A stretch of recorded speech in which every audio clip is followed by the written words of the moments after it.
Uh, I'm Dr. Talha, consultant chemical pathologist over here. Most of you must have seen me. And our topic of discussion today is enterocolitis and ischemic colitis. Relatively smaller topic. Hopefully, will be done, inshallah, within 40 minutes. Just concentrate. And once I complete the presentation, I'll redo it very quickly so that आप लोगों का पक्का हो जाए, ठीक है? Not just going through the slides. मतलब आप लोगों का एक topic पूरा exam के लिए you get prepared on this topic. Okay, let's start. Okay, by definition, enterocolitis, obviously wherever the word itis comes in, that is inflammation. So enterocolitis is an inflammation of the digestive tract involving enteritis of the small intestine and colitis obviously of the colon, as the name indicates. It is caused by various infections. Infections obviously can be caused by bacteria. It can be caused by viruses, fungi, parasites, and there can be other causes as well. Now we'll discuss the bacteria and the parasites later on. So now, these are the general manifestations, okay? We're talking about the general clinical manifestations right now, not about pseudomembranous or necrotizing enterocolitis or ischemic colitis. That we'll do later, okay? Now, general clinical manifestations of any kind of intestinal infection, usually you have diarrheal defecations, obviously, nausea, vomiting, abdominal pain, fever, and chills. Normally, in a GI patient who comes to a gastrointestinal OPD, these symptoms you naturally found in them, and it's not very difficult to remember. Okay, fever is not always there, but nausea, vomiting, abdominal pain, diarrhea, mostly these symptoms and signs are present. Then there are general manifestations, that is dissemination of the infections, toxins throughout the body. Most frequently, the consequence of diarrhea and vomiting. Obviously, if it's not treated and if it's treatable because of due to an infection, and you have the prescribed antibiotics for this particular infection in the market, you have to start taking it as soon as possible. Otherwise, it will disseminate. It can later on cause sepsis. Because of the diarrhea, you can go into hypovolemic shock, and all other problems can manifest. Now, as I said, these are the list of common ones. I mean, bacteria, viruses, fungi, and parasites. Okay. Now, when we talk about bacteria, the common ones are Salmonella. Can anyone tell me what infection does Salmonella can cause?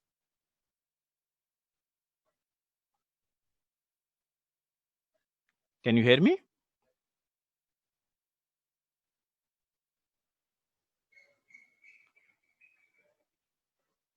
Okay. Salmonella can cause, obviously, Salmonella typhi, that is typhoid fever. And then you have Shigella, E. coli, Campylobacter, all these infections over there. Plus the parasital infections. Now in exam, generally the viruses related to intestinal infections are not very much asked. Bacteria and parasites are usually asked in your exam. So you have to remember Salmonella, Shigella, E. coli, Campylobacter, Giardia lamblia, which causes, obviously, as the name indicates, giardiasis. And Amoeba histolytica can cause amoebiasis. And Cryptosporidium is also there. When we talk about fungi and viruses, there's a whole list of organisms that can cause this, but it's not usually asked. Just concentrate and memorize the bacterial infections, the parasital infections, okay?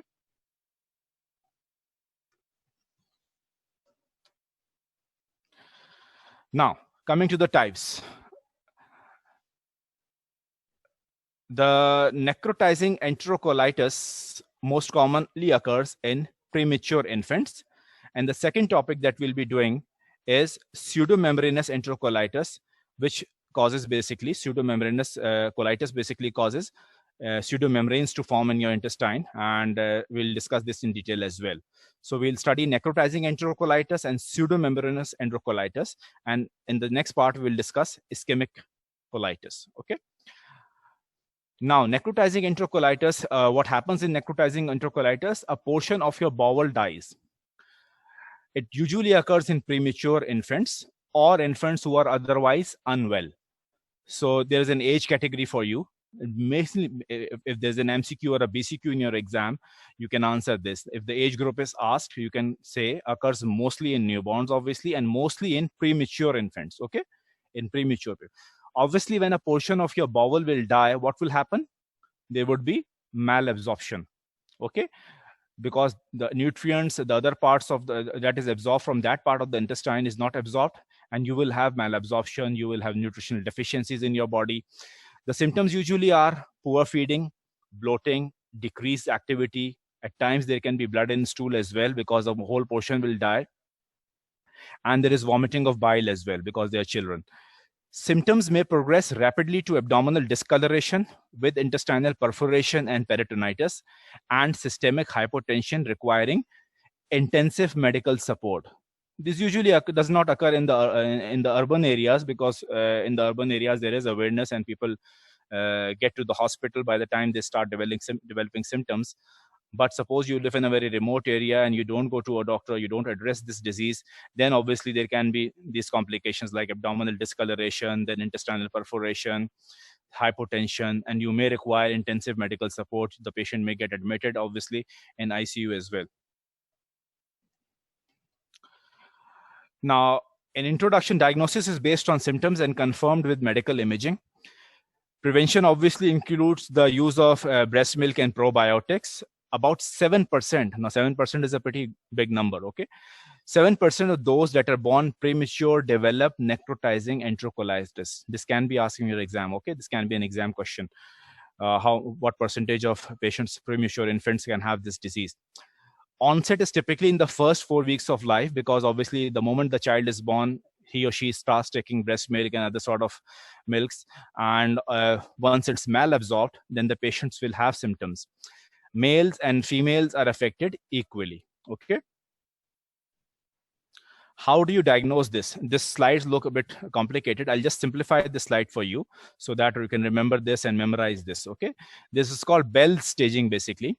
And it is based on the specific radiological signs. Okay?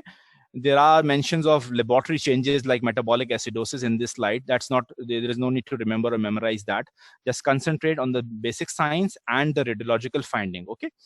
Now, there is stage 1, that is the suspected disease. Then stage 2, that is the definite disease. And then you have stage 3, which is advanced disease. Okay.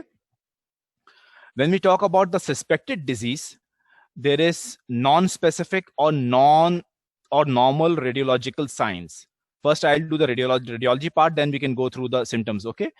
When we talk about the radiological signs, there is non-specific or normal radiological signs, but just because the symptoms are there, like abdominal distension, like increased gastric residuals, blood stools, heart rate can go down, temperature instability can be there. There is some sort of GI problem going on, and yet you have normal radiological scans and you are suspecting necrotizing enterocolitis. So that is called suspected disease, and that is stage 1, okay? Again, in stage 2 also, we'll start off with the radiological signs first. What happens? There is pneumatosis, intestinal or portal venous gas.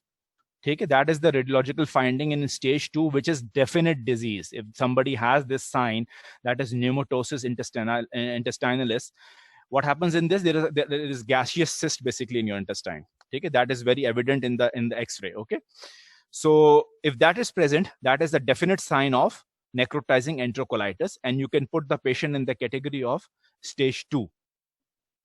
Absent bowel sounds can be there, abdominal tenderness can be there. In laboratory findings, you can have metabolic acidosis, too few platelets in the bloodstream. Laboratory findings are not very important, just stick to the symptoms and the radiological findings, okay? Then you have stage 3, that is called the advanced disease. Now the radiological finding in the advanced disease is pneumoperitoneum. Now look at this. Now, the gaseous part has now reached the peritoneum outside the intestine. So that is the advanced disease. Okay. So and the symptoms you will have: striking abdominal distension. Peritonitis can also be there. Obviously, low blood pressure is there, and there are other laboratory changes. Ultrasonography has proven to be more useful. It may detect signs and complications of necrotizing enterocolitis before they are evident on radiographs. Ultrasonography is a better option. But here we have the radiological findings. I'll repeat this so that you can memorize it. Okay. There is stage 1, which is the suspected disease. In this, you will have non-specific or normal radiological signs with obviously the gastric symptoms. Then there is stage 2, which is the definite disease. Again, you have the pneumatosis intestinalis or portal venous gaseous cysts are present in the intestine, and again you have the symptoms there, abdominal bowel sounds, etc. And then there is stage 3.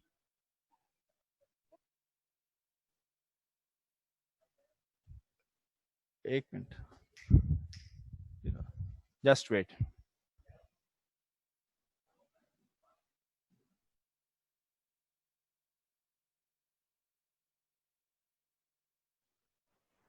Yeah.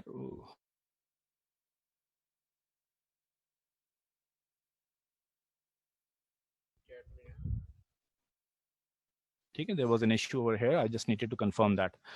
Okay, I've seen your answers about enteric fever. That button was actually missing over here. Now I have it in front of me.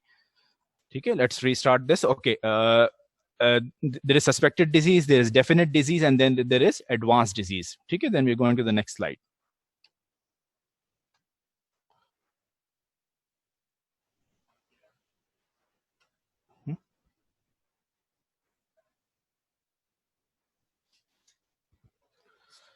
Yes, Kinza?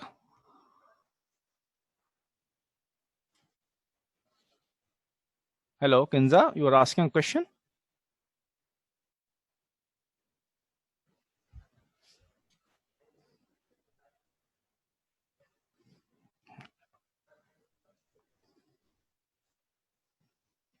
ऊपर करो, ऊपर करो ना.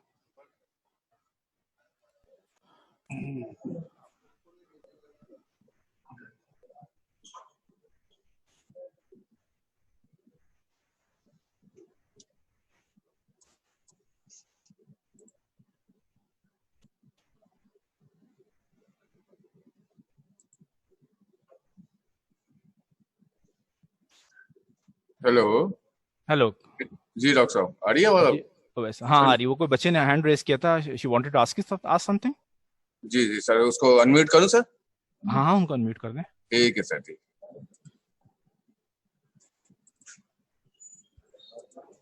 Yes बेटा. एक minute sir, एक minute.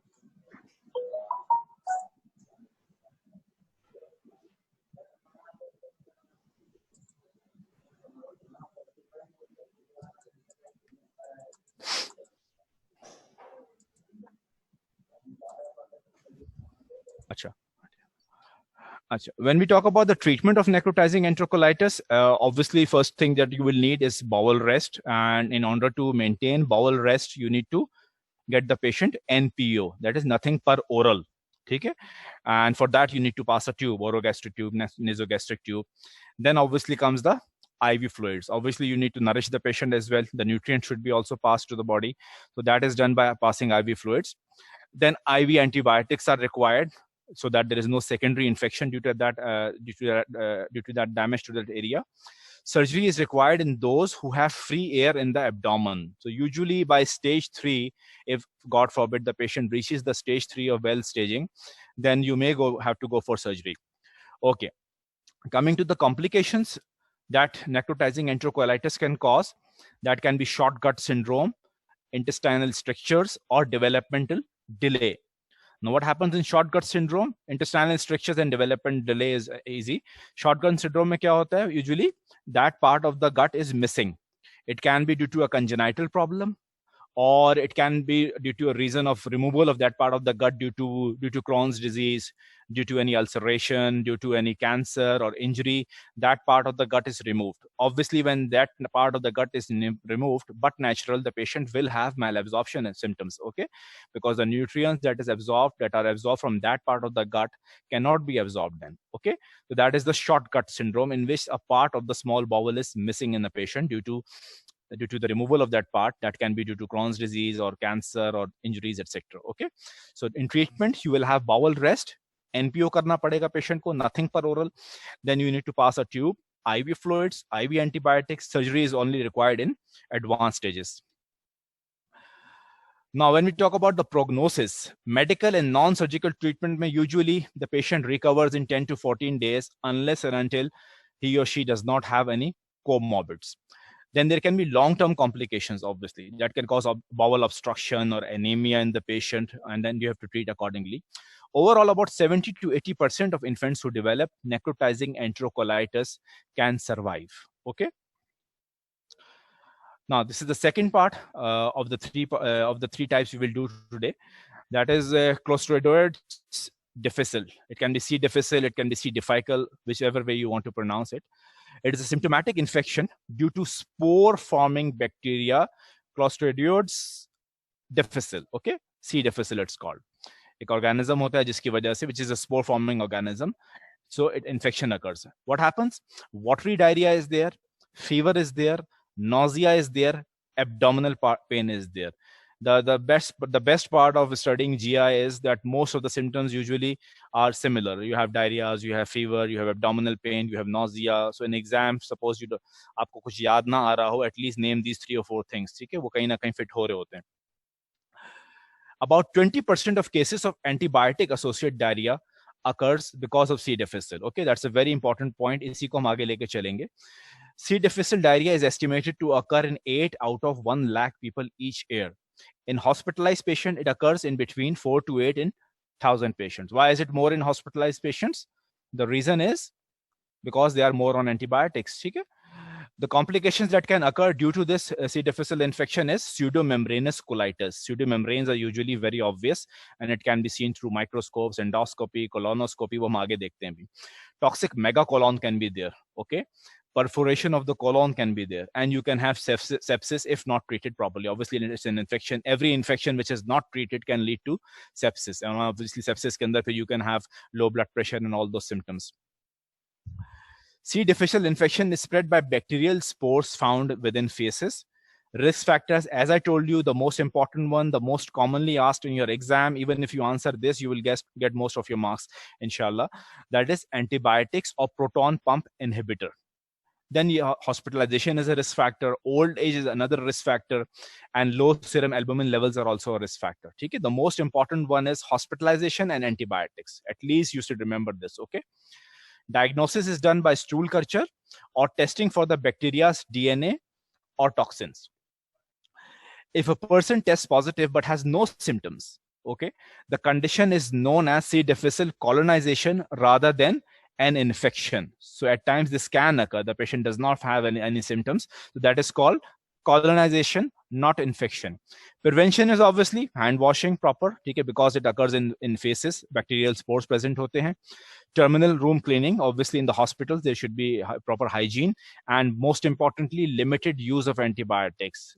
Baaz patients ko habit hoti hai bahut zyada antibiotics khane ki. It's not very good for health. Okay, use your antibiotics only when it's prescribed by your physicians. Okay. Discontinuation of the antibiotics may result in resolution of the symptoms within 3 days in about 20%. Often the antibiotics, metronidazole, vancomycin, fidaxomicin, will cure the infection. Will you look at the curing antibiotics in a tabular form? Okay. Retesting after treatment, as long as the symptoms have resolved, is not recommended, as the person may remain colonized for a long time. So retesting is usually not required. Once the symptoms are gone, you need to stop the antibiotics that you're taking for treatment. Okay. Recurrences have been reported in up to 25% of people. It occurs in most part of the world, and the rates have globally increased from between 2001 to 2016. It's still on a high. Women are more infected than men. Now the signs and symptoms, and then we look at the diagnostic part, the diagnostic tests that we do to identify this infection. From mild diarrhea, you can have to severe life-threatening inflammation of the colon. There are prediction rules, obviously, in adults. Significant diarrhea is there. When the patient will come to you in a GI OPD or in a medicine OPD, the first thing that you will ask, obviously, he will complain of diarrhea. The things that you have to ask, being a medical student or a doctor, is, have you taken recently antibiotics? Do you have abdominal pain that you will examine and feel the abdomen? Then you will ask about the fever. Fever is usually high between 102 to 104, 105 degrees. And there is distinctive foul odor to the stool. Obviously, diarrhea and odor of the stool, the patient will tell you. The rest of the things you have to ask and examine. In children, there can be watery diarrhea, at least 3 bowel movements a day for more than 2 days. There is fever. You have to confirm this from the parents of the child. There is loss of appetite, nausea, abdominal pains, generalized symptoms of any GI disorder. Then there is severe infection may cause serious inflammation of the colon and have little or no diarrhea. what actually happens? What is the pathophysiology? What is the underlying mechanism that is causing this infection? Antibiotics usually kills off other competing bacteria in the intestine.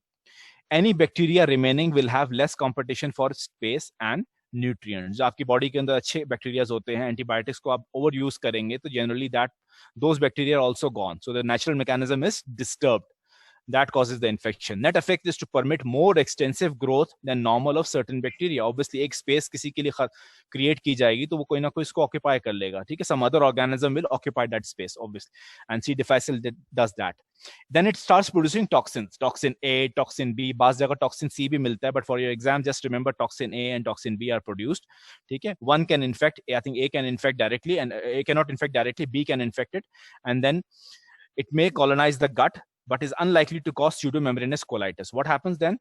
Colitis associated with severe infection is part of an inflammatory reaction with the formation of pseudomembrane. This is the main part, the nucleus of this overall topic of pseudomembranous colitis. The pseudomembrane is formed, okay? Formed by viscous collection of inflammatory cells, fibrin, and necrotic cells in the gut. This is an algorithm, pretty simple algorithm. Patients comes with infection, then they are treated with it, usually by broad spectrum antibiotics. Now, because of the overuse of antibiotics, C. difficile starts to take that space and starts to colonize the patient. Then it starts producing exotoxins, usually A and B, you need to remember. And eventually it forms pseudomembranes. That is called pseudomembranous colitis. So whenever the word pseudomembranous colitis comes to you, just switch on C. difficile in your mind. ठीक है, फौरन इसका सोचो आप लोग. Now coming to the diagnostic part, the tests. Micrographs are done, which shows the membranes. Histopathology इसको करता है. H&E stain पे आपको दिख जाएगा. Then there are endoscopic images. ठीक है, you can see that those membranes, yellow pseudomembranes on the wall of the sigmoid colon. Appearance of the pseudomembranes is highly suggestive, but not diagnostic. ठीक है. Pseudomembranous colitis can also be viewed on CT scan, colonoscopy, sigmoidoscopy. Then stool testing is done, which is the first line diagnostic approach nowadays. Obviously, the toxins and the organisms are detected in the stool culture.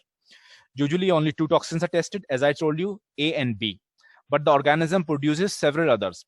Test is not 100% accurate, with a considerable false negative rate, even with repeating testing. Okay? So I'll just summarize this and make it simple for you. Micrographs, obviously with H&E stain, that is one way of observing the membrane. Then there is endoscopy, sigmoidoscopy, colonoscopy, which can be done, CT scan can be done, and stool cultures can be done. Stool testing can be done. Okay? These are the cytotoxic assays and the PCR assays. Don't go into the details of this slide too much. I will just try to make it simple for you. Cytotoxic assays में क्या होता है? Basically, these toxins have a cytopathic effect in cell culture. Whenever you place this toxin on the cell culture, you place the stool specimen on the cell culture, it usually has a cytopathic effect. It starts destroying the cells over there. Now, neutralization of this effect by antisera is the practical gold standard. Obviously, कोई चीज cause कर रही है, आप उसके antisera डालेंगे, that will stop that mechanism. If that mechanism is stopped but natural, it means the toxin was present. Okay. Then there is toxigenic culture. Again, organisms are cultured on selective media and tested for the toxin productions. This remains the gold standard, most sensitive and most specific test. All these are stool tests, okay? But it is slow and labor intensive. The reporting time would be delayed in this, so the patient has to wait for the results. Then testing for both toxins should occur. Not testing for both may contribute to a delay in obtaining laboratory results. So cytotoxic assays, you basically have 2 methods. One is the neutralizing effect by antisera of the toxin, and the other one is the culture growth that is present in the culture, and you have the toxin productions over there. Then coming to the PCR. PCR is very famous nowadays because of the COVID coronavirus. That is the polymerase chain reaction. आप लोगों के level पे इतना ज्यादा आपसे नहीं पूछा जाएगा. Just remember the basic test name. That is, the PCR can be done in the stool samples, and it detects about 93% of the positive cases. आपको मिल जाते हैं. Results can be achieved within 3 hours. That's a positive point of this PCR. Drawbacks includes the high cost, obviously, and the fact that the test only looks for the gene for the toxin and not the toxin itself. So it means there can be overdiagnosis. Whenever the gene is present, the test will detect it as positive. Okay. Repeat testing can also be misleading. So just to summarize the diagnostic part again, from the radiological part, the histological part, to the laboratory part, you have the endoscopy, sigmoidoscopy, colonoscopy. Then you have the stool specimens. Okay, stool specimens can be tested for cytotoxic assays, the PCR assays. Okay, treatment. Now, how will you treat this? Obviously, the first thing you have to do is to stop the antibiotics, which is the main culprit, which has caused the infection. Then you can, usually in the mild cases, do not require any specific treatment. Just oral rehydration is enough. Surgeries are not very much required. Specific patients only can benefit from surgeries. Now, the list of medications that are used for treatment, these are the antibiotics and other medications which are used for treatment. Vancomycin and fidaxomicin, just remember vancomycin, okay, are typically recommended for mild, moderate, and severe infections. Metronidazole, a very famous drug, that can also be used alternative treatment, but for non-severe infections. For severe infections, you have to give vancomycin to the patient. For non-severe infection, you have to give metronidazole to the patients. In fulminant disease, vancomycin by mouth and IV metronidazole are commonly used together. Okay. So for severe infections, vancomycin. For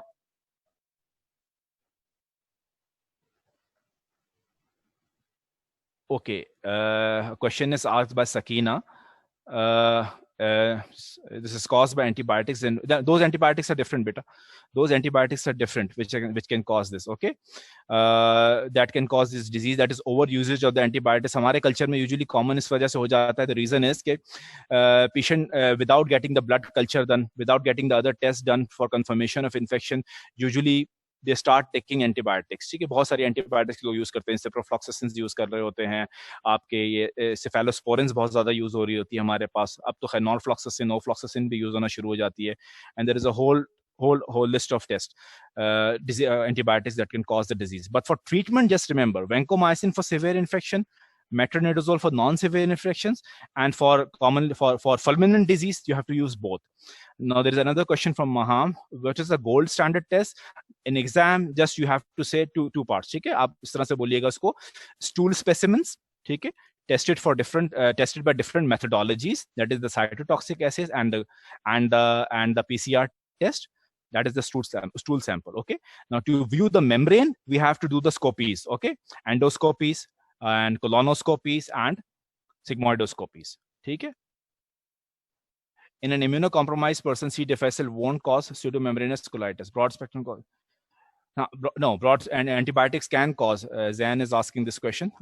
Antibiotics will cause. Broad spectrum can also cause. The other ones can also cause infections.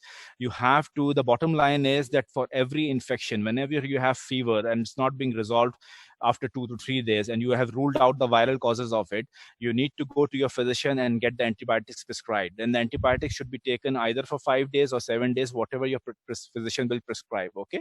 Once you start developing any GI symptoms because of the antibiotic, you have to report immediately to the physician that I'm having GI symptoms. Before that, those membranes starts to develop. Okay.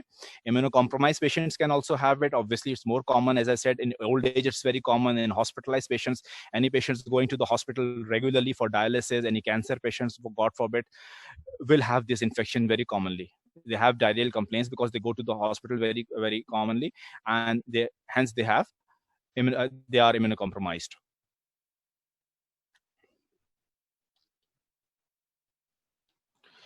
This is a diagrammatic representation. Plaques usually are the additions of fibrinopurulent, necrotic debris, and mucus adherent to the damaged mucosa. Surface epithelium is usually denuded. In the histology, in the morphology, it's very difficult to remember. I realize this is, usually students get very confused in the exam as well. बहुत मुश्किल से याद होते हैं, इसकी terminology मुश्किल होती है. तो इसमें हमेशा ये किया करो कि बहुत रेयर नेम्स हो, बहुत रेयर कोई पार्ट हो, तो वो रिमेंबर किया करो, because neutrophils presence and macrophages presence, it is usually always there. ठीक है, इंशाल्लाह this won't be asked in your exam. Usually the morphology of this part of the disease is not very important. The important is the more the endoscopic part and the stool specimen tests. Okay, and the symptoms, obviously, how will you diagnose that? Now, the prognosis. After a first treatment with metronidazole or vancomycin, C. difficile recurs in about 20% of patients. Again, the person who asked this question about immunocompromised patients, obviously, if the patient is immunocompromised, he or she can have, obviously, repeated diarrheas and repeated infection with Clostridium. My mother was a dialysis patient, and she used to go to hospital very regularly, and she used to develop diarrhea very frequently. But because of her age and other comorbids she had, I usually test nahi karwata tha unke baar. Maybe she had C. difficile infection. Maybe she had pseudomembranous colitis because every now and then she had to go on antibiotics. So you have to look into that aspect as well. Na? Patient के लिए बहुत discomfort ना हो, बहुत aged patient ना हो. Increases to 40 and 60% with subsequent recurrences. According to CDC, Center for Disease Control, C. difficile has become the most common microbial cause of healthcare-associated infection in US hospitals and costs up to $4.8 billion each year in excess healthcare cost for acute care facilities alone. Now, there is a big debate going on in the West as well. कि antibiotics कब prescribe की जाए, कितनी prescribe की जाए. There are few antibiotics that are sufficient for 3 days. उसमें काम कर लेती हैं. There are few antibiotics वो 5 days देनी पड़ती हैं. There are few antibiotics for 7 days. Typhoid में you may have to go for 14 days with Cefspan 400 milligram BID हम देते हैं उसके अंदर तो 14 days तक you have to take antibiotics. So it depends on the infection. It depends on the treating physician. Last topic, okay, we'll be done inshallah in the next 10 minutes. Just concentrate on this. It's a simpler topic compared to the previous two. Ischemic colitis. Whenever the word ischemia comes to your mind, remember one thing: kidneys ho ya heart ho ya myocardial infarction ho, angina ho ya GI ho, ठीक है, सबके अंदर underlying cause same ही होता है. The basic mechanism is ischemia is caused either by narrowing of the vessel, obstruction of the vessel, or any procoagulant effect because of any drug or pregnancy, or this can cause it. ठीक है, ischemia हो रहा है. Just the bottom line is उसके अंदर patient के अंदर ischemia हो रहा है. Okay.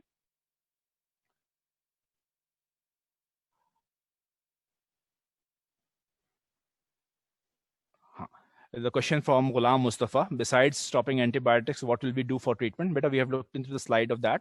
ठीक है, antibiotics आप stop करोगे, उनकी rehydration patient की बहुत अच्छी करोगे. ठीक है, if the symptoms are getting resolved just by stopping the antibiotics, you don't need to give vancomycin and all those drugs. ठीक है, if the symptoms are not being resolved, then you have to go for other antibiotics like vancomycin, like metronidazole. And for fulminant disease, if there are very severe symptoms, then आपको दोनों देनी पड़ती है. ठीक है, vancomycin भी देनी पड़ती है, metronidazole भी देनी पड़ती है. अच्छा, when I was talking about ischemic colitis, there is diminished blood flow. Occurs when blood flow to the part of the colon is reduced, usually due to narrowed or blocked blood vessels. This applies to every organ of your body, as I said, na, cardiac ho, renal ho, सब में होता है. There is diminished blood flow, doesn't provide enough oxygen to the cells. Again, the basic mechanism which occurs in angina as well and myocardial infarction as well. It causes pain. Obviously, जहां भी obstruction होती है, remember this thing, beta. This can be asked in your exam as well. ठीक है? Whenever there is any obstruction, any narrowing, any clot which has formed, ठीक है? Because of which the distal part to it, the pain will start to occur in the distal part to that blockage. उसके आगे जो उसके आसपास जो है वहां पे आपको पेन होगा, जैसे myocardial infarction में होता है, आपको angina में होता है. The same rule applies on the colon as well. Whenever there will be ischemic colitis, you will start to have pain. Mainly ज़्यादातर left side पे होता है आपके abdomen के. ठीक है? Can be misdiagnosed because it can be easily confused with other digestive problems. Now, this is a big question in GI. GI में आप net पे भी देखोगे, Robbins में भी देखोगे. There are diagrams which shows on in which part of the abdominal pain, because of abdominal pain, what are the causes in different parts of the abdomen. ठीक है, left iliac fossa की अलग होंगी, right की अलग होंगी, umbilicus के around अलग होंगी. There's a whole list of diseases that can occur. So you have to rule out other causes first. Okay, then you need to take the history. It may need medication to treat ischemic colitis or prevent infection. Obviously, whenever there is blockage somewhere, there are high chances that infection can occur along with pain. It may need surgery if colon has been damaged. Sometimes it heals on its own. Okay. Sign and symptoms simple है, बिल्कुल इस पे परेशान ना होना. ischemic colitis का pain, tenderness and cramping is there. ठीक है. Bright red or maroon blood is in your stool, or at times passage of blood alone without stool. Okay, there can be blood in your stool in this patient. Okay, feeling of urgency to move your bowels. Diarrhea can be there, nausea can be there.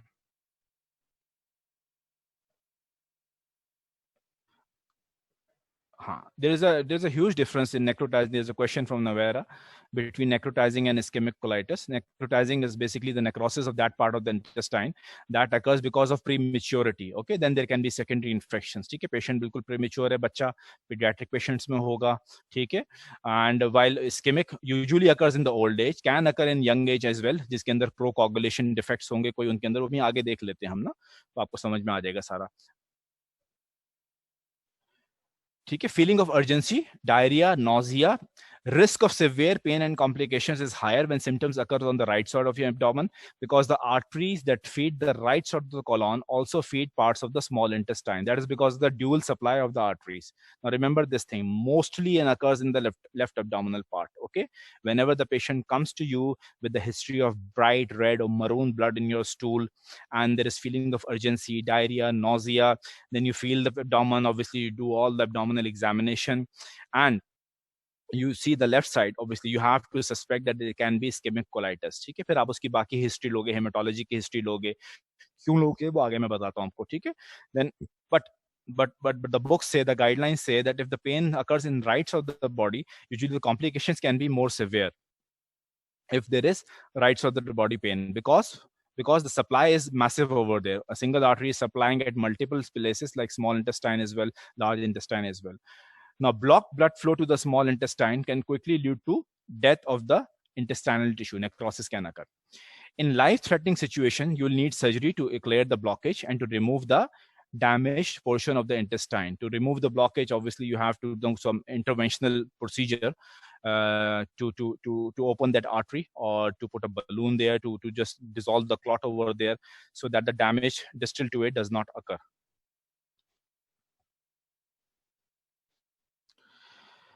Treatment part is simple. Seek immediate medical care. If you have sudden severe abdominal pain that you can't sit still or find a discomfortable position, if you have developed signs and symptoms such as bloody diarrhea, very profuse diarrhea, blood उसके अंदर बहुत obvious apparent नजर आएगा आपको, early diagnosis and treatment can help prevent serious complications.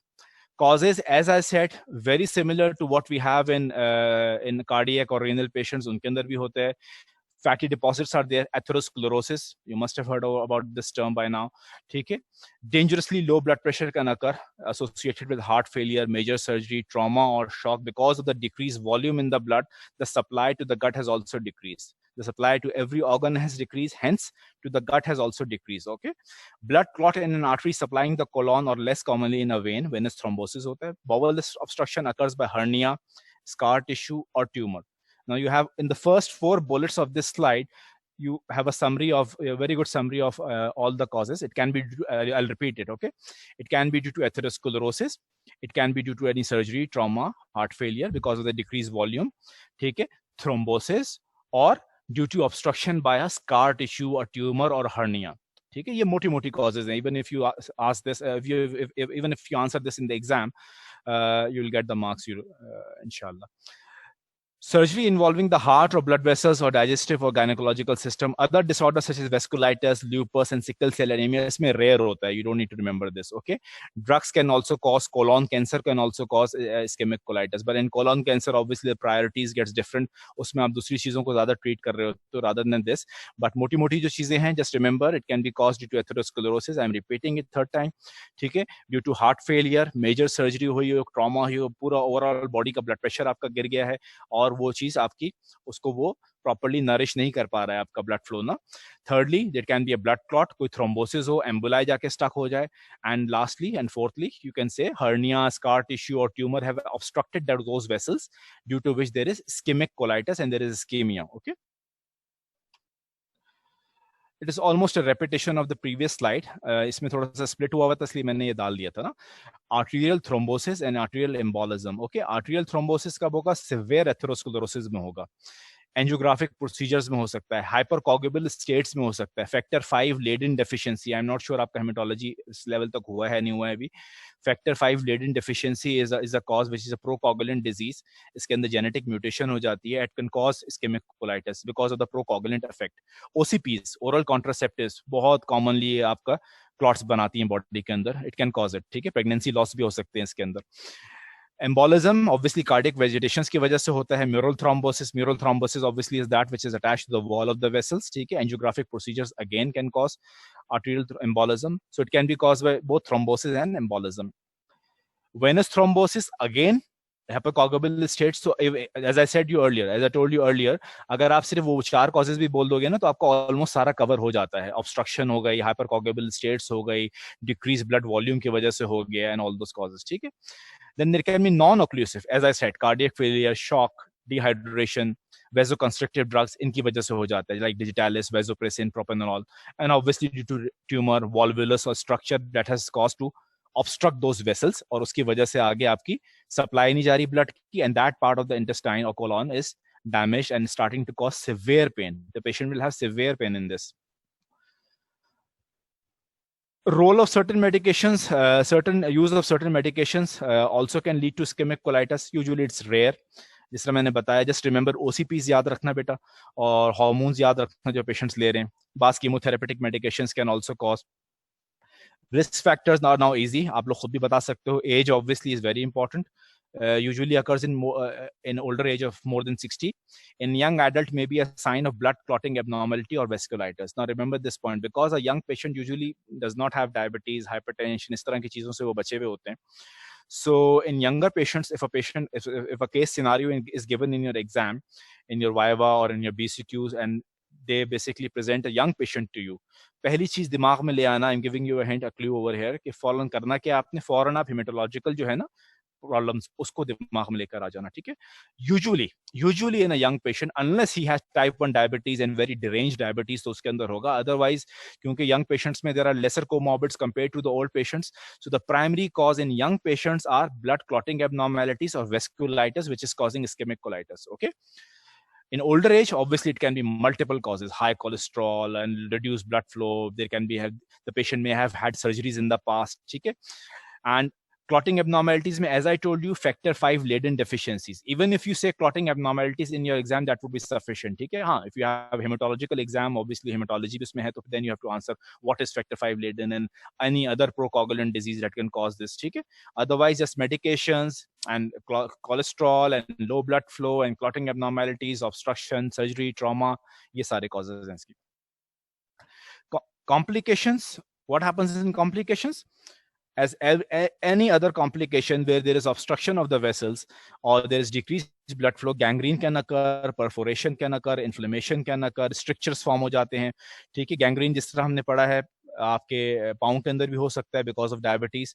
Again there is peripheral arterial disease in diabetes which can cause gangrene in the foot as well.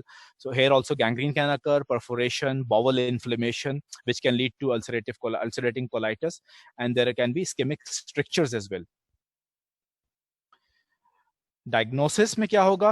Abdominal ultrasound, ठीक है, CT scans, stool analysis to rule out infection. There won't be any specific finding for ischemic colitis in stool. Obviously, it's not an infection. Okay? So this is called diagnosis by exclusion. अगर stool analysis आपका negative है, now you can rule out all the other causes of abdominal pain and diarrhea. Okay, like Clostridium difficile and all the list of typhoid and all the other organisms that can cause abdominal pain and diarrhea and other GI symptoms. Okay, to rule out infection, you can go for stool analysis. Otherwise, by symptoms, by ultrasound, by CT scans, usually you will make your diagnosis. CT or MRI used only if ischemia suspected in small bowel as well as in the colon. Okay, colonoscopy can also be done to view it. Okay, it's an interventional procedure, invasive procedure, तो ये last option होता है usually. Treatment of ischemic colitis depends on the severity. Obviously, if the infection symptoms have started to occur because of the ischemic colitis, then you have to go for antibiotics. IV fluids आप दें, medications को दें जो आप avoid करें जो constrict कर रही हैं blood vessels को, like digitalis and vasopressin and propranolol जो हमने पढ़ी हैं. ठीक है. Surgery is usually not required. Agar need hogi, then it is only required to remove the dead tissue, the tissue that has been damaged by then. Okay, by the diagnosis. Now these are the last two slides, just showing the basic anatomy, not related to pathology. Basically, you can see over here the supply, that is superior mesenteric one. And beta, Anas is asking a question about antibiotics use. Antibiotics beta only is needed when there is secondary infection due to the obstruction. Whenever there is obstruction, obviously, in the distal part of it, infections can occur. Suppose you start to develop fever along with, you have made the diagnosis of ischemic colitis. Now when you start developing symptoms of infection like fever and other chills and everything, okay, then you suspect कि इसके अंदर patient के अंदर infection भी हो रहा है. Then you have to go for antibiotics. Antibiotics itself is not a cause of ischemic colitis, okay? But ischemic colitis can cause infection, okay?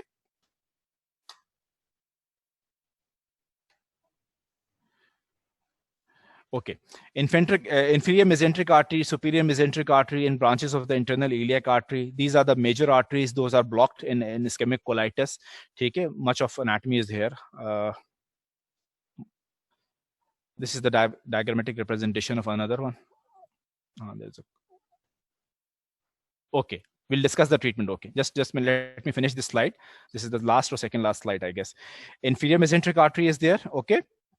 This is the pictorial supply. You can see over here. Where does it supply? Obviously, if it's blockage anywhere here, the part distal to that artery will get affected. Okay. The part distal to that artery will get affected, and you will have pain in that part of the abdomen. This is the supply of the superior mesenteric artery. Okay. Now, question came about the treatment. Okay. There is a treatment. Okay. It depends on the severity, number one.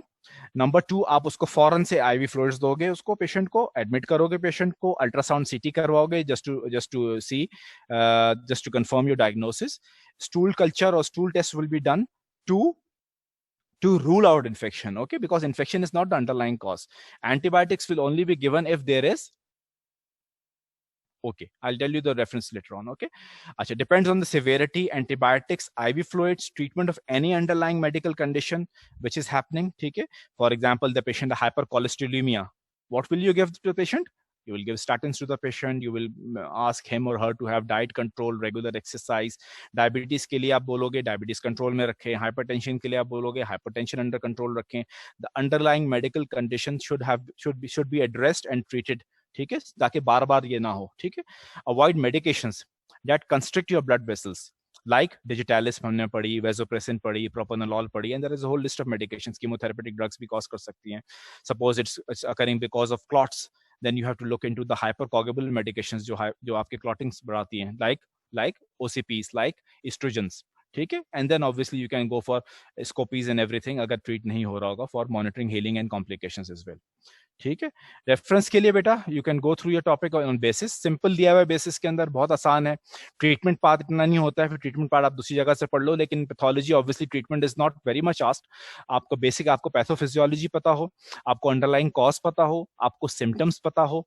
ठीक है. Any big finding in any test, like हमने उसका पढ़ा था सी difficile का, कि stool के अंदर आपको मिलेगा, कौन से टेस्ट में मिलेगा स्टूल के, दैट इज इंपॉर्टेंट. हाँ, because it is an opportunistic organism. ठीक है. जहां भी आपका नॉर्मल फ्लोरा हटना शुरू होता है in your gut, your normal flora gets disturb. C difficile occupies that space. ठीक है. That is the reason why C difficile is more common.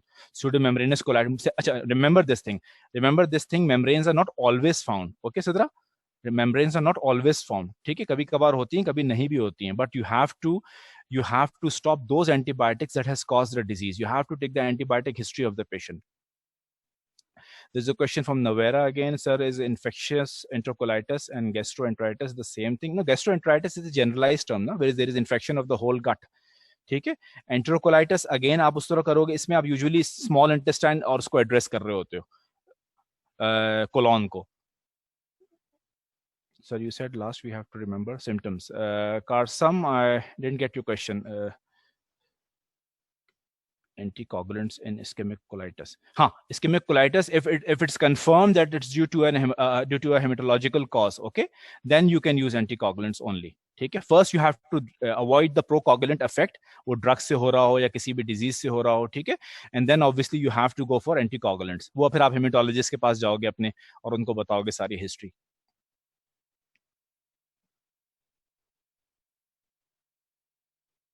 Okay.